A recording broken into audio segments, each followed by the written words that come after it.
the country.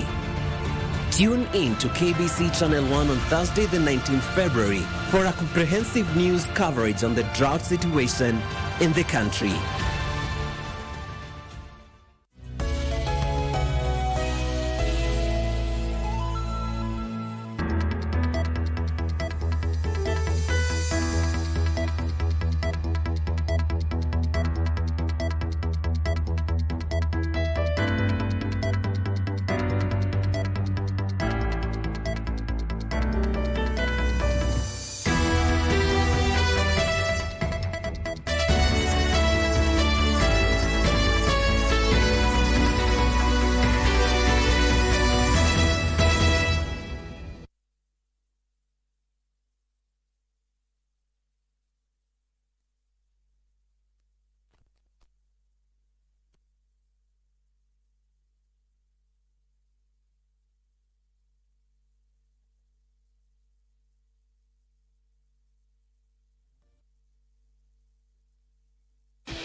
Hello, and a very warm welcome to Lunchtime News on KBC Channel 1, coming to live from the middle of Kenya's capital, Nairobi. My name is Giverson, Maina, and we want to stick you straight to whatever has been happening across the country. Of course, the united opposition leaders led by former President Rigathi Gachagua and Wiper's Kalonzo Musyoka, including DAP's party leader Eugene Wamalwa, today in the morning, they went to the Jogoo House, apparently to meet the Inspector General of Police, Douglas Kanja, over what they claim is attacks on churches, to get an update. But we told the IG was a no-show, and so they've of course said that they are about, or rather they will go back to the IG office on Friday, and currently they're addressing Kenyans in Nairobi at various places, including Nyamakima. Of course, details of that will come later. And now, away from that, travelers of airports in Kenya, including the Jomo Kenyatta International Airport, are experiencing flight delays due to go slow by aviation workers. Airlines like Kenya Airways are advising travelers to expect flight schedules for delays, even as the Kenya Aviation Workers Union has warned about a full-scale strike from tomorrow if their issues are not addressed.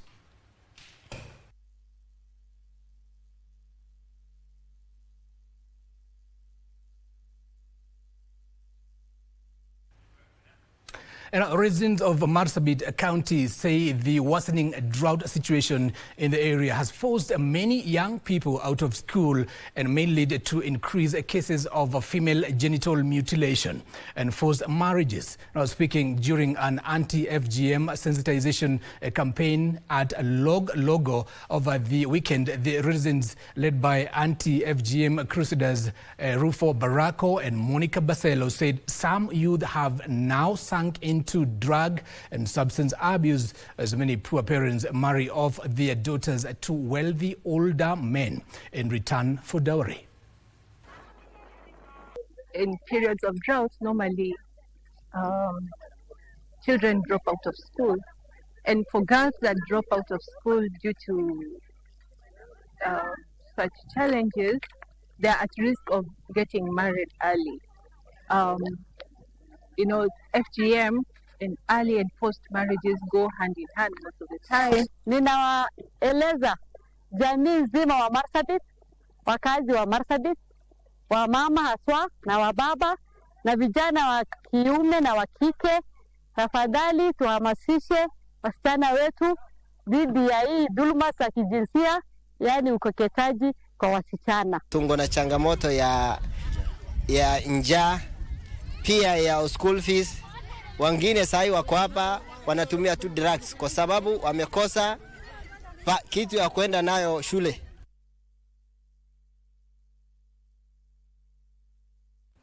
You know, the county government of Mandera has launched a food distribution exercise in Kutulo sub-county to support vulnerable communities and families ahead of the holy month of Ramadan. The initiative, which was led by Fatuma Mohammed, a county chief officer for social services, special programs, disaster preparedness and management, was aimed at cushioning residents facing the ongoing drought. Now, Kutulo sub-county is among areas in Mandera that continue to face food shortages due to recurring drought and economic challenges. County officials say the distribution targets elderly residents, low-income households and families affected by recent climatic shocks. For the effort and the support that is supporting the Mandera community. Thanks goes to the WFP, the World Food Programme, that their cash transfer, which is ongoing for the first month, and now expecting the other month for the next 3 months, and we'll be expecting another month soon, inshallah.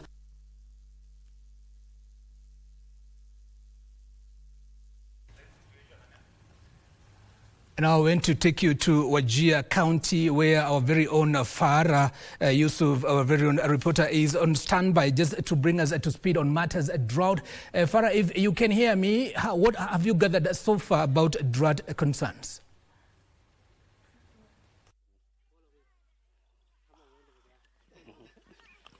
All right, good afternoon. We're coming to you live from Wajir South constituency. This particular area is called the Bula Nyale, and we're just here to show the effects of the drought here on livestock, on the people, and of course on the education center. And right about now, if you can see behind me, this is an area that it's a settlement area where most people here are livestock keepers rather, and they've basically come around this area to bring their livestock, you know, cows, goats and sheep, to a watering area.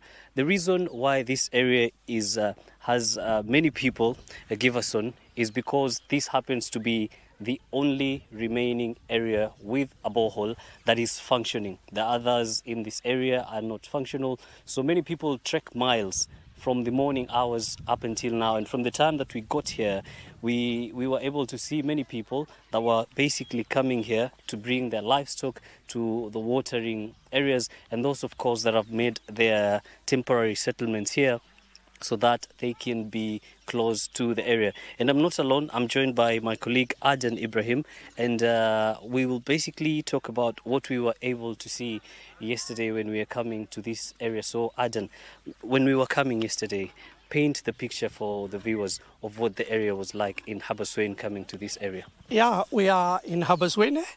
Yesterday, as we are coming from Garissa to Habaswein town, Kwanza Habaswein town is one of the constituency in Wajir County, and is the one of the constituency that has been affected in terms of droughts.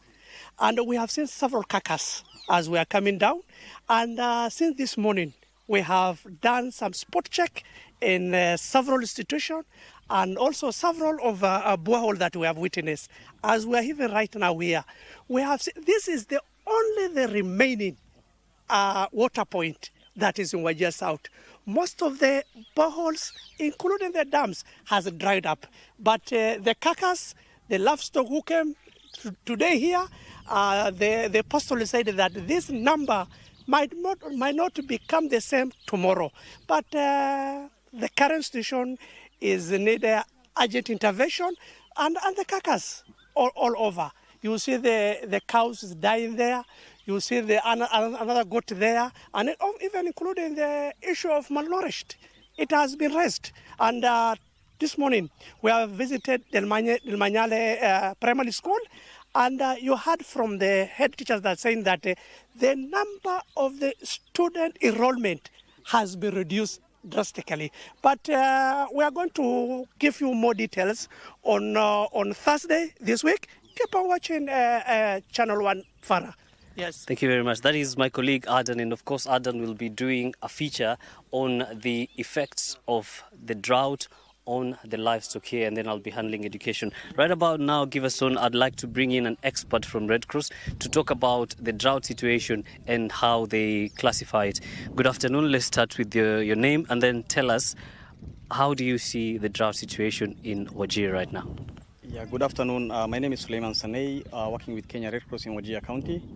Currently, Wajir County is in drought alarm phase, and currently as we speak, the county in terms of IPC classification, as I said, is in alarm phase, while you'll find that in terms of food security, we are currently in a situation whereby 25% of the population in the county are in crisis phase, while 5%, which translates to 47,000 are currently in emergency phase in terms of food security. So you'll find that when it comes to water, we are in a very dire situation. The worst situation for the county currently is the water situation, followed by depletion of pasture, whereby currently the number of livestock that are affected are it's very severe across the whole county for all the 6 sub-counties in this county. And it's at a situation whereby water points, when it comes to water pans, have all dried up. And what is currently serving the livestock across the county are boreholes, strategic boreholes. And these ones are also very much congested, because you'll find that a number of livestock from different areas, even across the border, from Somalia side, those strategic boreholes along Wajir South, places like Div, Dadajabula, Gerille, all these areas, Wajir East, along Konton, you'll find that a number of livestock from the other side of Somalia are also currently in those strategic boreholes, and it's congested. The host community are there suffering, and you'll find, for example, those coming from the other side are also affected, and on the side of Somalia also it's the same situation. So urgent intervention is needed. Yeah, urgent intervention is needed. Yeah. And urgent intervention, yes. Very much again. Yeah. Thank you very much. That is Suleiman there from Red Cross, who is just telling us that urgent intervention is needed. So Giverson, that is the much that we have right now, and of course we'll be able to file stories in our subsequent bulletins, but keep it KBC, because this Thursday we'll be having a thematic bulletin focusing on the drought and the effects on the people. For now, back to you in studio. No, thank you, Farah Yusuf, reporting live from Wajir County, of course, saying that both human and livestock are facing acute water and food shortage. But the Kenya Red Cross, of course, and other organizations and even the government are very, very up in the games just to ensure that no life will be lost. Now I take you to another story where particularly in Kakamega County, where residents of Navaholo constituency in Kakamega County are calling on the national government to ensure the timely completion of the Lurambi-Musokomo Bungoma Road, currently under construction, to ease transportation in the region. Now, led by legislator Emmanuel Wangwe, the residents say the project had installed for many years under previous administrations and lauded the Kenya Kwanza government for reviving it.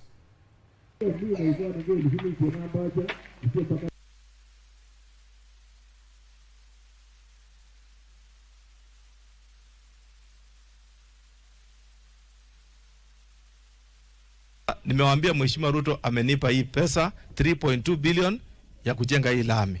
Kufika leo tuko na lami, tunashukuru. Shule wanafunzi wanasoma, watu wote wanatembea vizuri, magari zinatembea, mpaka sasa hii tumefurahi. Na hii barabara ilikuwa haipitiki, ilikuwa ni matope tubu. Ukiangalia mashimo hata magari ilikuwa haipiti. Sasa tumeshaanza kuona magari pole pole ikipita. Tutaunga Rais Ruto mkono kwa vipindi viwili, afanye kazi yake, tuendelee kuona maendeleo haya. Now from Kakamega we go to Lamu County, where Lamu East constituency is witnessing a significant transformation in educating the girl child following a marked decline in cases of teenage pregnancies and early marriages that had historically disrupted their studies. National Assembly Speaker Moses Wetangula lauded parents, teachers and even local administrators for working together to address harmful and cultural practices and creating a more supportive environment for girls to thrive. Academically, he was speaking during an award ceremony for top performing students at Pate Girls High School in Lamu East constituency.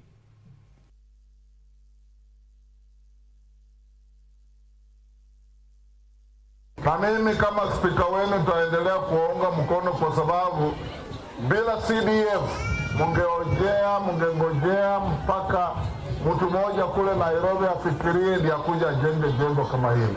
Sisi kubadilika huku kwetu ni mpaka tusome. Shida zote tulizonazo, tukisoma tutamaliza sisi hizo shida zote. Itakuwa sio kungojea mbunge afanye maneno. I'm not against marriage, no. Lakini ni kwamba mtoto akiweza kusoma ni bora akiolewa, he can even choose a husband. Kwa hivyo mmoja katika challenge ni umaskini na pia umuhimu wa elimu. Kidogo wazazi upande wetu tunadharau. We don't invest in education much. Learners at Nyabi Kongori Comprehensive School in Kuria East Sub-County are set to benefit from improved learning conditions following the construction of 4 ultra-modern classrooms at the institution. The new classrooms are fitted with tiles, ceilings and even electricity will each accommodate approximately 70 learners, easing congestion and enhancing safety while providing a more conducive environment for study. The development was spearheaded through the personal initiative of Principal Secretary for Social Protection and Senior Citizens Affairs, Joseph Mutari, who returned to his former primary school to support infrastructure development. Electricity. I expect now the teachers to work even harder and the pupils and the students of this institution to do better because they're in better environment. These 4 classrooms are going to improve the academic standard of this school. In fact, it has attracted many learners to come to school. And our still matters education. Kenyan schools are being encouraged to embrace international academic exchange programs as part of efforts to strengthen global collaboration. The call was made during Japan Cultural Day celebrations, where education stakeholders emphasized the importance of exposing learners to diverse cultures and global perspectives to prepare them for an increasingly interconnected world. The director of Vine Spring Academy, John Mwangi, said the international exchange programs are designed to broaden students' outlook, nurture critical thinking. Hiroyuki Futaki from the Embassy of Japan in Kenya says plans are underway to reach out to more Kenyan schools and introduce them to exchange opportunities with Japan.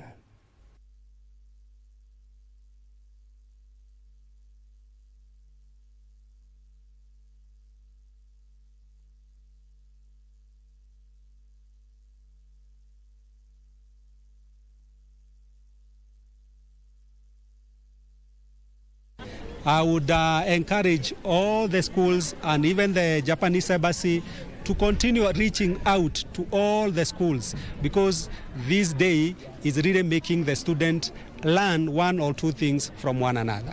On 14th of March, we have a Japanese speech contest.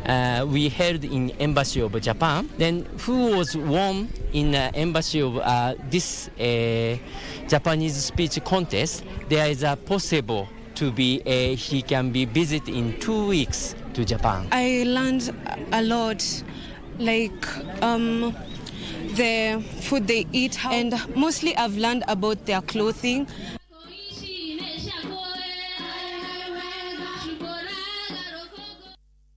And our preparations for Nairobi West Kenya Science and Engineering Fair set to begin this week are in top gear. The event promotes STEM education by showcasing student innovations from across the country, including specialized categories for Nairobi, such as robotics, agriculture, and even environmental science.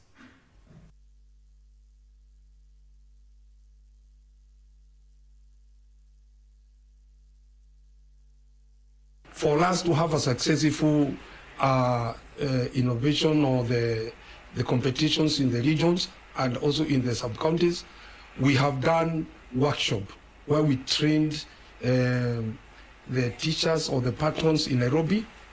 We had so many who came for the training. We have a training for 1 day. I believe the workshop will be very beneficial to both the teachers and the students, because from here we are given skills that will enable us to mentor our learners towards the right direction in terms of innovation. And on politics, a section of political leaders allied to the United Democratic Alliance party faction is accusing former President Uhuru Kenyatta and the opposition of using certain individuals to undermine government development projects. Meanwhile, a section of lawmakers from Western Kenya has pleaded with the Mulembe Nation to back the government in the next general election. Take a look. A section of political leaders allied to the United Democratic Alliance has continued to fault retired President Uhuru Kenyatta and the opposition at large for allegedly using certain individuals to undermine government development projects. Tunataka tuwaambie wafungue macho ya kwamba waone ya kwamba William Ruto amefanya kazi. Zile viwanja nyingi ambazo zilikuwa zimekwama zimeanzishwa na Uhuru Kenyatta. Uwanja zake zote zilikwama, affordable yake ilikwama, SHA yake ilikwama, lakini William Ruto hiyo kazi yote yeye amefungua. Ile tunatarajia kutoka kwenu kama familia na kutoka kwako kama rais aliyestaafu ni kurudishia watu wa Kenya asante na ni kupatia rais aliyepo heshima. They made the remarks during the party's official launch of its office in Kuria East constituency, Migori County, an event held in Kengoga and in Tumari areas. Hii ODM kwa mapenzi ya Mwenyezi Mungu na Maulana, hii chama ya ODM haitaanguka. Hii chama ya ODM itasimama na tutashirikiana nayo 2027 tuunde serikali. They termed the event a success as it is aimed at strengthening the party's grassroots presence. Meanwhile, Malava, Member of Parliament, has pleaded with the Mulembe Nation to back the government in the next general election. For we lawyers, if we want to get to power, let us remain in this government. Let us see Ruto have his 2 terms. Then from 2027 to 2032, we can strategize on how we can get there. But we stop this entertainment politics. This even as other legislators question the stake of the Luhya community in government following the wars facing Orange Democratic Movement Secretary General Edwin Sifuna. Wewe ukiangalia wakisema Sifuna atoke, Sifuna aende, na yeye ndiye alikuwa katibu mkuu wa chama cha ODM na ndio representative wetu ya Waluhya, inamaanisha makubaliano ya chama cha ODM na UDA Muluhya hata kuwa kwa hiyo meza. No, the Kenya Union of Post-Primary Education Teachers Kisii branch has elected new office bearers who will be led by Dennis Manasseh as chairperson, Abel Kinyanjui as executive secretary, and Evelyn Peter as treasurer. According to KUPPET's National Deputy Secretary General Moses Ndurima, elective positions reserved for women were increased from 10 to 14 to cover gender positions, representation for persons with disabilities in the junior secondary school JSS category.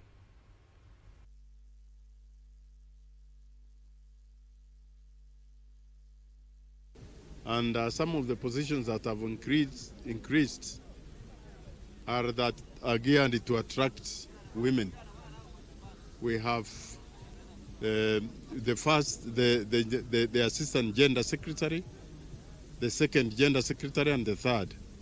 What I may beseech our colleagues who are in the agency is immediately they must contact branch secretaries to regularize their membership, because the agency cannot contest, they cannot vote.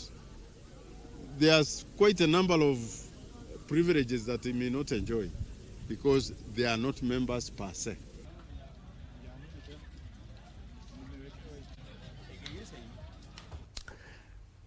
Now, a non-governmental organization has raised alarm of a reported increase in cases of children born with craniofacial deformities allegedly being trafficked for their organs. Officials from Love Without Reason voiced the concerns during a 4-day free medical camp at Garissa County Referral Hospital, where dozens of children are undergoing corrective surgeries for cleft lip, cleft palate and other facial conditions. Love Without a Reason co-founder Santosh Matthews said children born with facial deformities are increasingly vulnerable due to stigma, misinformation and social exclusion. Parents are urged to seek early medical care, and noting that a timely treatment greatly improves health outcomes and overall development.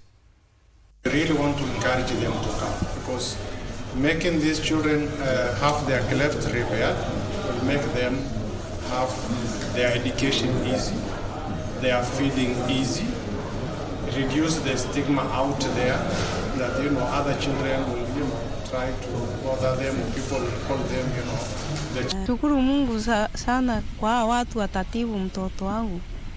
Juu hakuna kitu yoyote nimelipishwa, nitakuwa nimelipishwa. Now we take you to Nyandarua, where residents of Ndaragwa have welcomed the steady progress of the first phase of a key road project in Aberdare, terming it a major boost to transport and trade in the area. The road, which links Aberdare through Kihara to Ndaragwa town, has been under construction amid claims by some leaders that the project had stalled. Nyandarua County Woman Representative Faith Gitao toured the project and dismissed reports of delays, affirming that the works are on schedule and fully supported by the national government.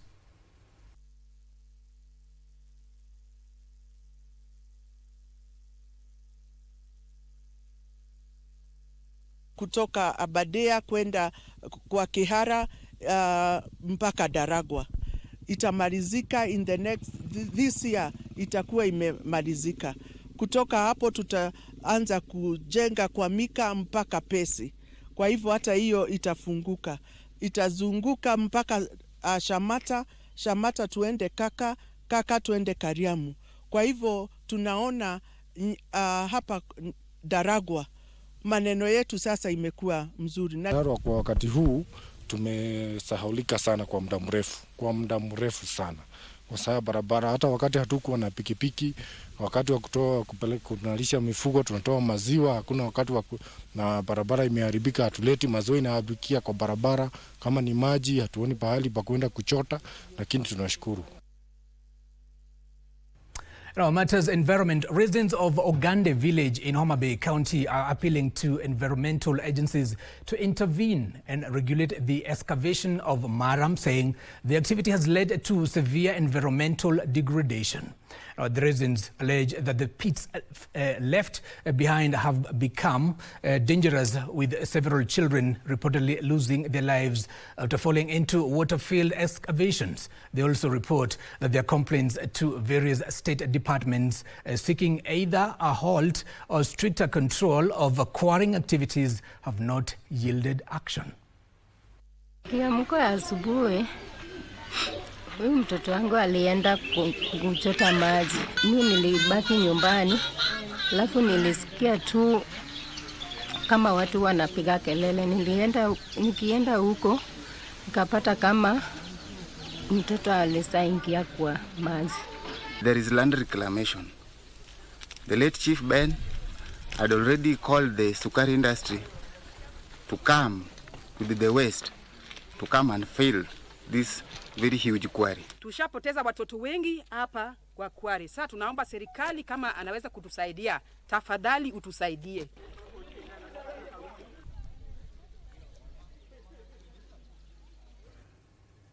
Now that story from Homa Bay County takes us to a very short commercial break. Don't go too far. There's still so much more coming for you.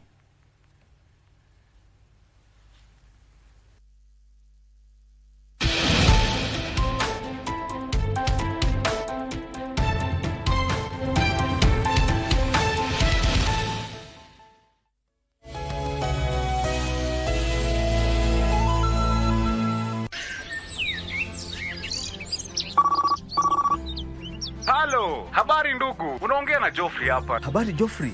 Mimi nakupigia kuhusu ile request yako ya kupata connection ya stima. Sisi tunaweza kufanyia deal, ulipe pesa kidogo tu.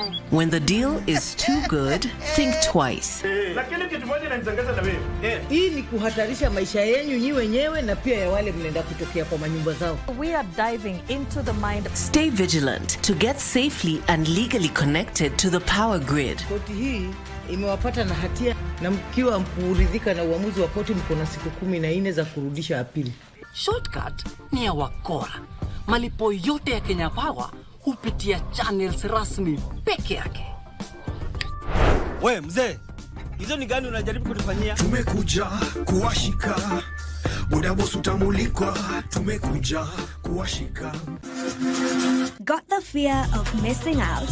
Want to keep up with all the latest entertainment news and latest celebrity gossip? From the latest rumors to popping events to the newest fashion trends, here is where you get all the tea or juice when it comes to entertainment, and you get it served on time. All that and so much more on Grapevine every single Monday only on KBC Channel 1. Remember, if you did not see it on Grapevine, then it most probably never happened.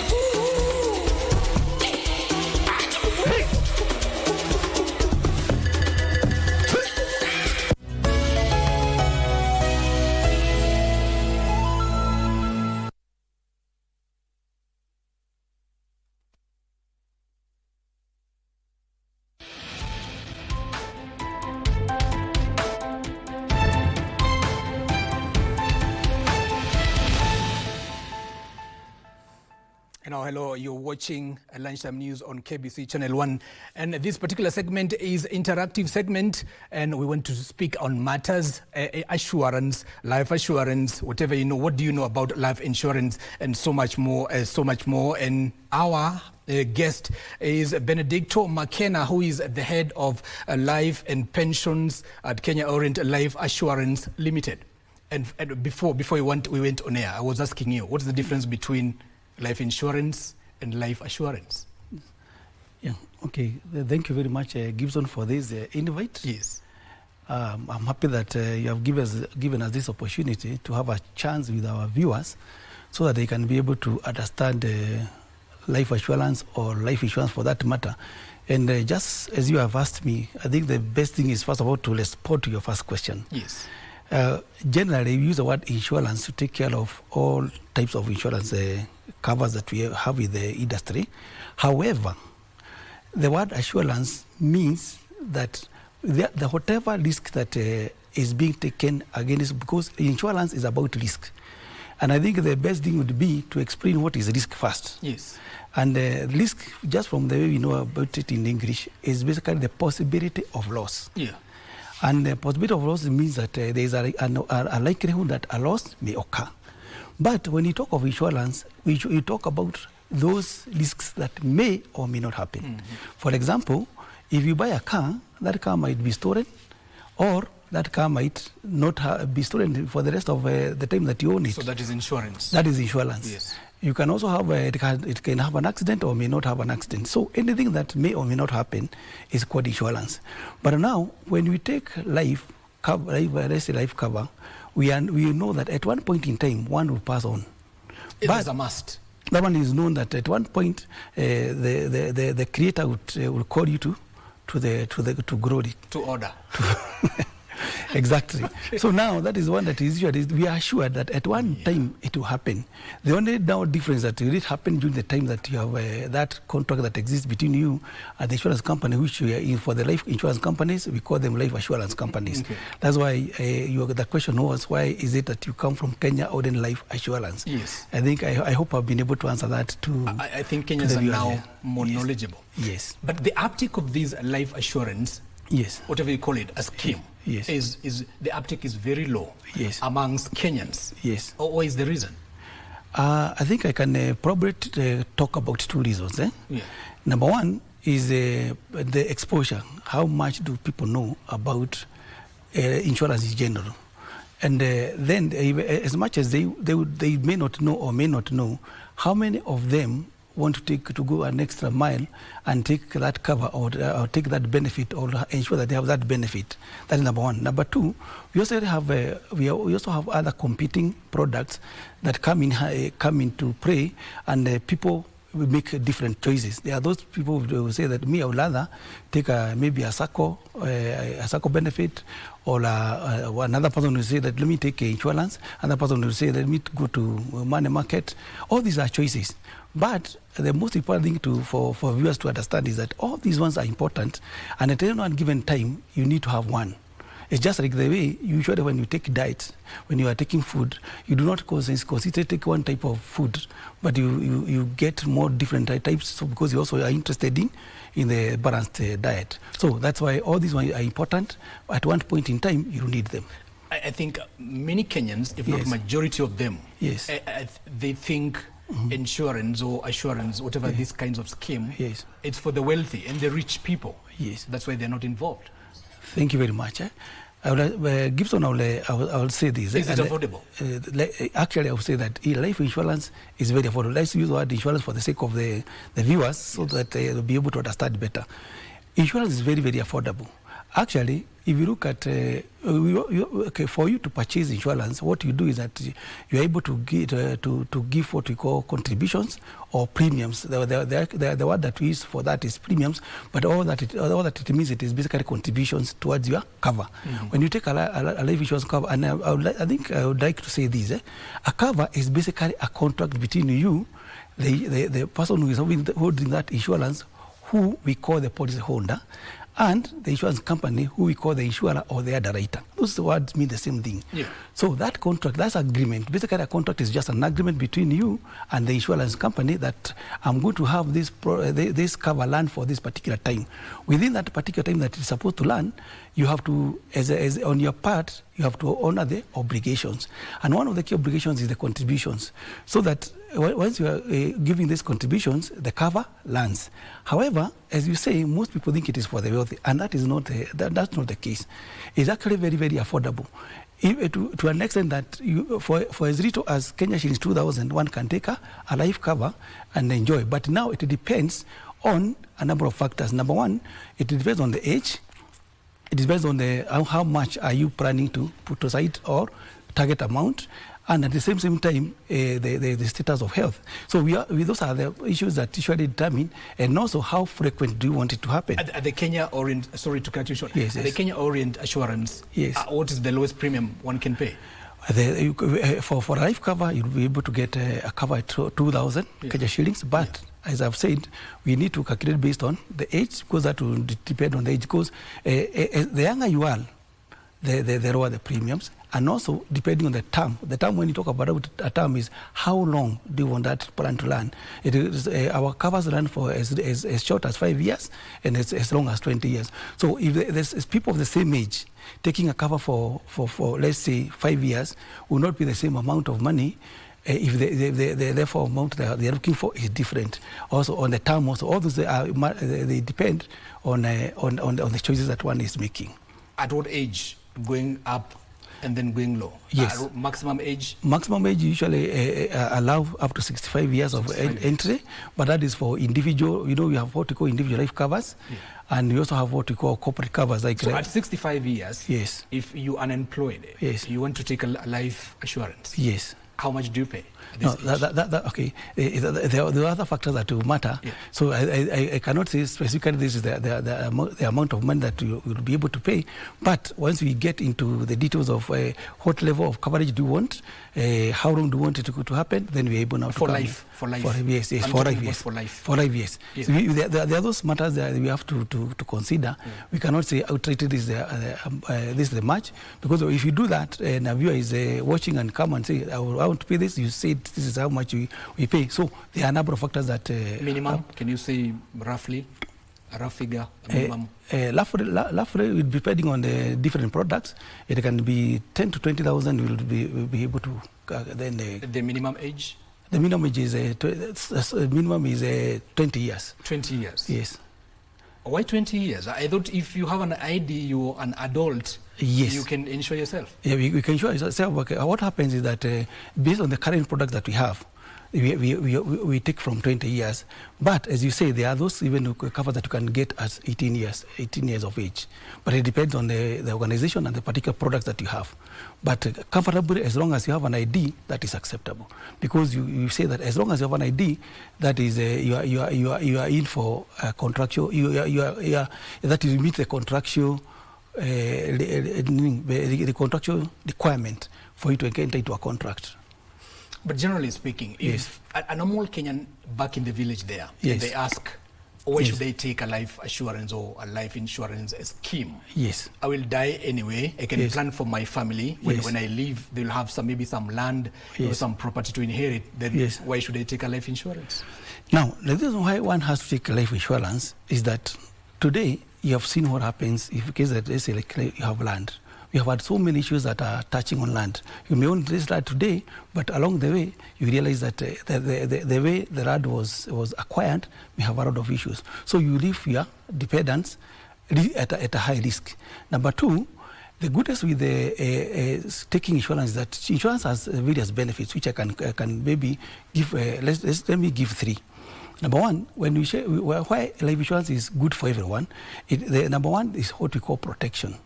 Protection is that if there's nobody who plans, even let's say, for example, when you die, we also say that that protection is also called security. No one knows when that time will come. So you may be planning for that land and you have not even finalized on the transactions. So that ownership is not yours. But when you have life assurance, it will be able to pay to the next to your dependents, and they can, as they plan to handle those issues of transactions and the compression of the ownership, they can even use that life insurance proceeds to go and have cruise on that matter. Number two, you may have, for example, even you can have acquired property. You may have real estate. You have maybe buildings that you have as rentals. Then all of a sudden, an earthquake happens. They are swept away. What is your fallback position? Life insurance will come in handy. So that's why we are saying that at least it is always a good risk. Just like the way you say, you cannot say that you have enough water. When you have already taken a lot of water in the morning, you are not going to get that thing during the day. But you will be able to take more water so that you can be able now to keep learning. So life insurance is something that is very, very key in terms of the financial well-being of a person. Now, Benedict, what is the best age for you to take a life assurance or life insurance scheme? Because Kenyans, or let's say young people like me, I believe I'm healthy and I'm so strong, and I believe I'm not dying anytime soon. God forbid anything happens. But why should I take, at my age, a life assurance? And I know I'm very healthy and I'm very young. Thank you very much, Giverson, for that. That's a good question. I'll go back to what you asked. As early as 18 years of age, you can be able to enter into a contract. That is the best age for you to take a life insurance. Why? Life assurance, as we have agreed that it is, we are using the word insurance for the sake of our viewers and understanding, is that when you are 18 years of age, life assurance is very, very affordable, more affordable than for a person of my age. Because the younger you are, usually say that the possibility of death is very low. But as you grow old, which is, we all agree that old age is one of the key factors of death, of somebody dying. But for the person who is young, that possibility is lower. So when we are calculating the premium that a person has to pay, we use what we call mortality rates. Mortality rates are rates which are given at any particular age. What is the what is the likelihood that person is going to die? So the older you are, the likelihood is higher. But the younger you are, and that's why for you, Giverson, actually you need one. If you don't have, then you need one. As much as you feel that you are young and you have prepared yourself, there's no one who has enough insurance coverage. That I was saying. You said maximum age of taking life insurance is 65 years, right? Yes, for some of the products, like individual. But we also have we have what we call corporate life as well, whereby you come in, let's say, like, for example, if one is taking a life insurance cover for the sake of for credit life, we usually say that those people with loans, they also take insurance cover for the sake of protecting them against against they say disability or death during the time that they are servicing that loan. But it can go up to about 70 years. Specifically for life insurance? Yes. Is 65 years? For an individual, yes. Why not 70? Why not? Okay. Is that not discrimination? No, it's not discrimination. Are you assuming a person at 70 years could drop any time? No, what happens is this, like now I've told you that in case you are taking a cover against credit, you go up to 70 years. It usually depends on that particular cover that one is considering. You also have what we call last expense, and you're able now to negotiate based on the ages that the group is coming with. That is the different ages. We're able to come up with an age that is. It is the maximum that we can allow you to enter. But for the individual, we have when you asked me about our products, I actually told you that we can accept up to 65. But we also have products that are not necessarily on the individual part, but they also accommodate the families, and we can be able to take up to 70 years.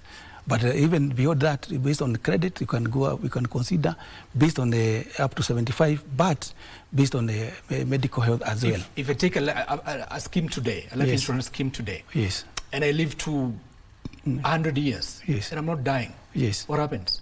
No, by the time you're taking that cover, there's a what we call the exit age. There's already as I told you, is a contract. Okay. There's always an exit age that is usually given, and that exit age is the one that determines. So the exit age might be 85. So beyond 85, you are not then covered. Yes. But then you continue living. What happens?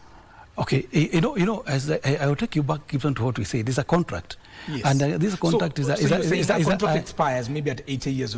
At 80 years, yes. But then this person continues to live. Yes.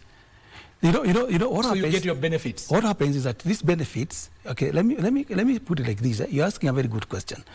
These benefits that we pay you, which we call the maturity proceeds, for example, you can reinvest that much. Like for example, when you get, let's say you're taking at 65 and you go up to age 75, it was maybe a 10-year plan. Yeah. You can reinvest those proceeds to what we call an annuity cover, whereby now you convert it to a pension, whereby you now continue earning. Even the one that already 80 years for the you mentioned, those proceeds can now be reinvested. You can even go to, let's say, a money market fund. You can reinvest that money, or you can still take, like the way I talked to you about an annuity, or what you even call an income drawdown, which is also a benefit that can help you to reinvest those proceeds, and you're able now to earn more. So you don't have to die for your family to benefit. You can still benefit from this scheme even when you're still alive. In fact, I think that comes to, probably that's why we should have started Giverson, because most people think life assurance is about death. Yeah, that's it. That's it. So now I want to demystify that today, and it's good you have asked that question. Number one, when I mentioned to you that is a cover is basically an agreement, or which you can call a contract, there are other benefits. In fact, death only comes in if it happens during the period that you're having that coverage. Mm-hmm. Otherwise, we have other benefits. For example, in the case, for example, one becomes permanently disabled along the way. Mm-hmm. Because when we talk about life assurance, Giverson, we are simply saying you have taken a life cover for 5 years, 10 years, and let's look at it from this angle. What is the worst case scenario that somebody who has taken a cover for 10 years can happen? The worst can be death. That's the time that is the only time that we shall consider it. If somebody happens to pass on before, 10 years are over.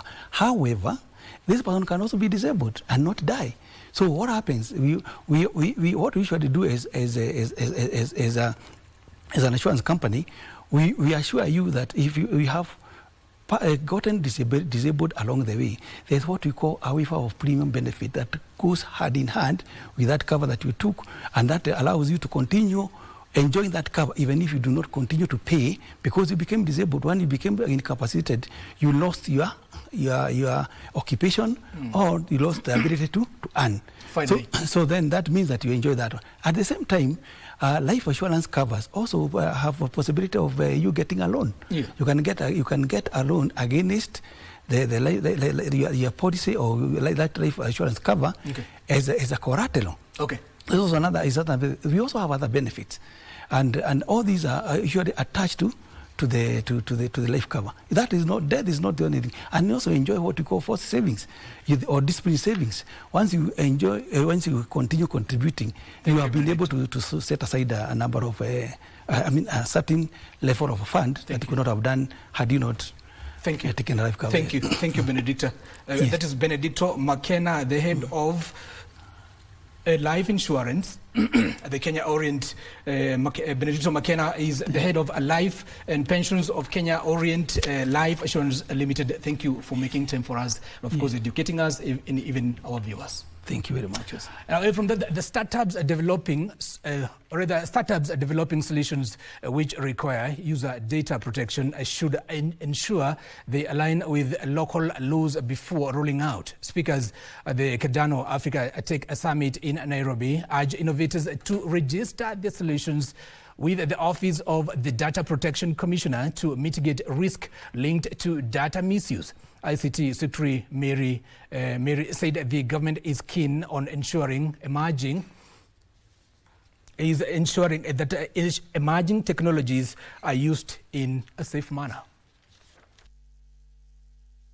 We're trying to ensure that there is cybersecurity, tools, systems that can really be able to ensure that our citizens, as they go to use these emerging technologies, they are safe. You need to come out, register with the government, register with the Office of the Data Protection Commissioner.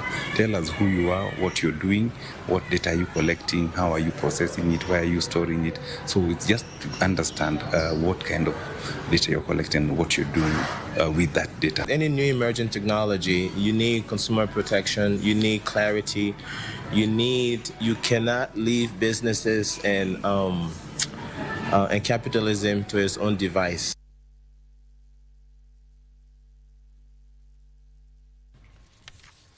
And our trade leaders are warning that delays in implementing the African Continental Free Trade Area are stalling Africa's economic momentum, urging governments to fast-track reforms to unlock intra-African trade. Speakers led by Institute of Economic Affairs CEO Kwame Owino said accelerating implementation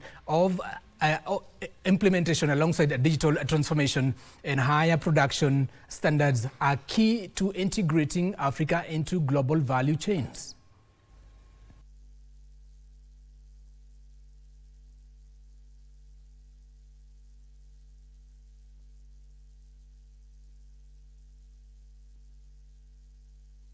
The significance of this meeting is for us to come and address the challenges behind the stalling in implementation of the African Continental Free Trade Area and having a discussion to come up with recommendations and solutions in order for us to be able to steer the implementation of the AfCFTA. The political sides, which are more hesitant and want to be more tentative about the pace, seems to be winning against a very, very ambitious economic argument. We also have to be able to play in the global value chains where we're able to input things, which means the quality of our goods also has to be big. We just need to ensure that our people are more productive in doing business and working on removing the barriers to the entry to businesses and also maintaining and managing their businesses.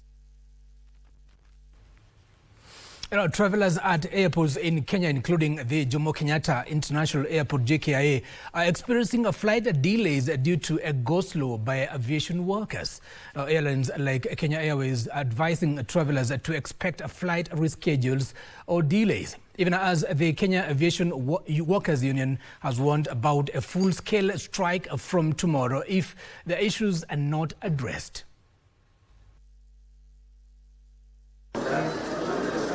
Aviation workers' airports across Kenya, including the Jomo Kenyatta International Airport, have started a go-slow that has hampered normal operations.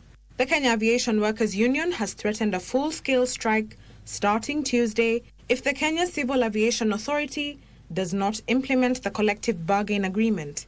The national carrier Kenya Airways has also issued an advisory to its customers to expect delays or rescheduling of flights. In a statement, Kenya Airways has informed passengers to consider rescheduling their flights.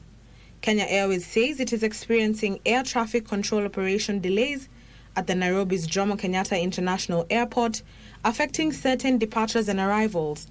The airline has advised passengers not to proceed to the airports before confirmed flight status. While confirming the flight's disruption, the Kenya Airports Authority says contingency plans have been activated, advising passengers to contact their respective airlines for scheduled updates. Kenya Civil Aviation Authority says critical aviation safety as well as air navigation functions remain operational. The Kenya Civil Aviation Authority says it is engaging relevant stakeholders and open to dialogue to unlock the stalemate.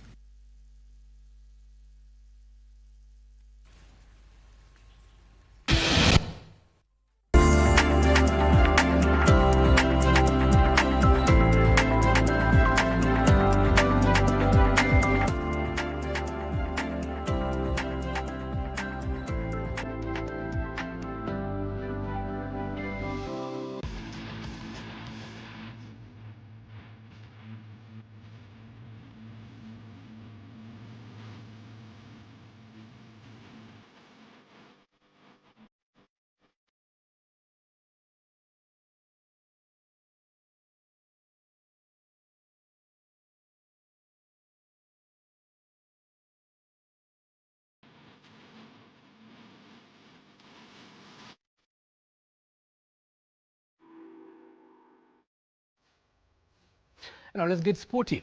Arsenal stormed into the FA Cup fifth round with a dominant 4-0 victory over Wigan Athletics at the Emirates Stadium. Now, Noni Madueke opened the scoring in the 11th minute. Gabriel Martinelli doubled the lead in the 19th minute before Wigan's hand turned the ball into his own net in the 23rd minute. Gabriel Jesus sealed the first half ablaze with a strike in the 27th minute. In other results, Wolves defeated Grimsby Town 1-0, Sunderland beat Oxford United 1-0, while Fulham stunned Stoke City 2-1.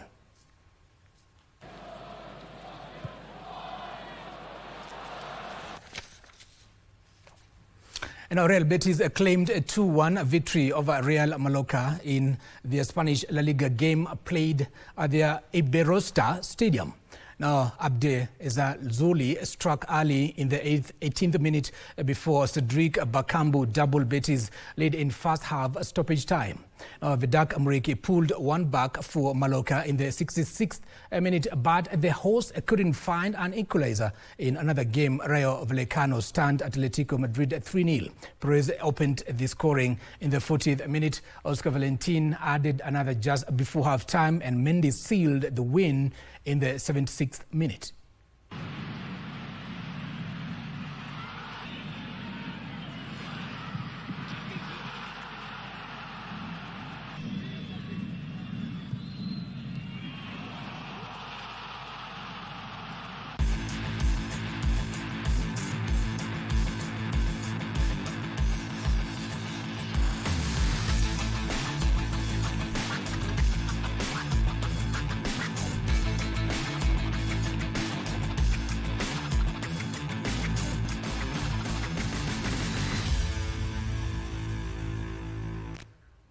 And now Kenya plans to leverage artificial intelligence to counter misinformation and disinformation that are threatening tourism globally. Tourism Cabinet Secretary Rebecca Miano says the resilience strategy will also integrate communities, enterprises and entities at national, regional and global levels to promote sustainable infrastructure and encourage responsible travel. The modern traveler demands convenience. But convenience without cyber safety becomes vulnerability. That is why resilience today means defending not only the destination infrastructure, but the destination's information space. Not only the tourism product, but the tourism reputation. Our ultimate goal should be to contribute meaningfully in creating safety nets against likely shocks as a way of enhancing sustainable global recovery. We should aspire to a tourism sector that is stronger, greener, smarter, and more inclusive.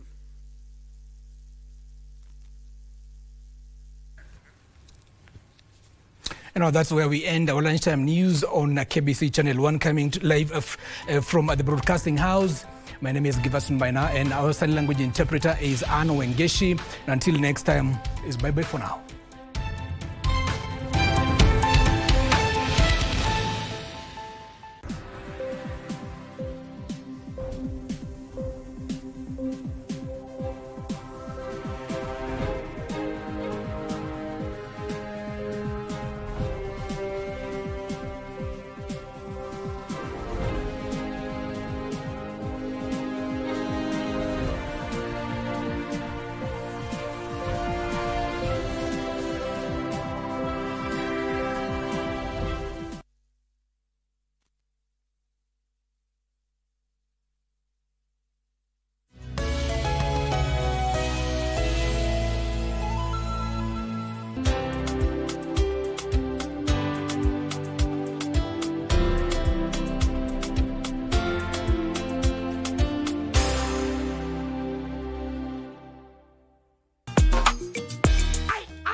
Can you give me 360?